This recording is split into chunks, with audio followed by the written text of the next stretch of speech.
Hello friends, let us now learn some important points about sex hormone binding globulin. Okay, 98% of testosterone is bound to a 98% of testosterone is bound to a protein. So among this 98%, 65% is bound to beta globulin, whereas 33% is bound to albumin. Albumin. So in this 65%, the beta globulin is nothing but sex hormone. So this is gonadal steroid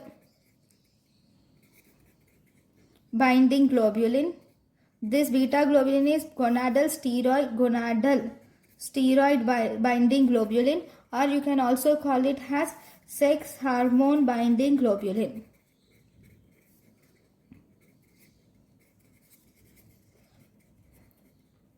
So whenever there is decrease in steroid binding globulin, sex hormone binding globulin, this will result in increasing free testosterone.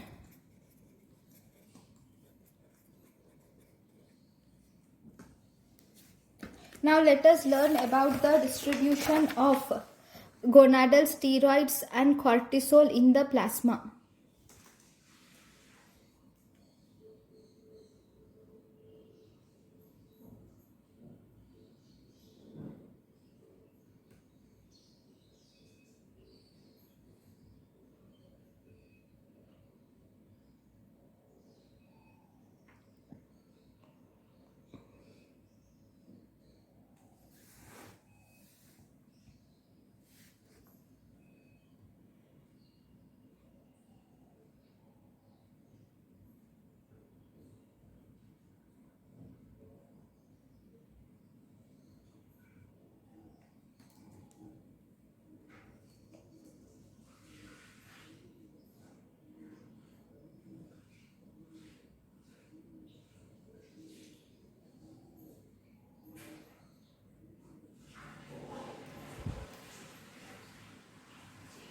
So let us now learn about the percentages of distribution of gonadal steroids and cortisol in plasma.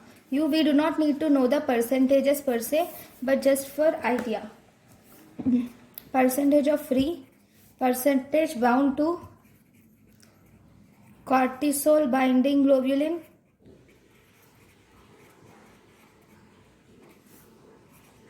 gonadal steroid binding globulin,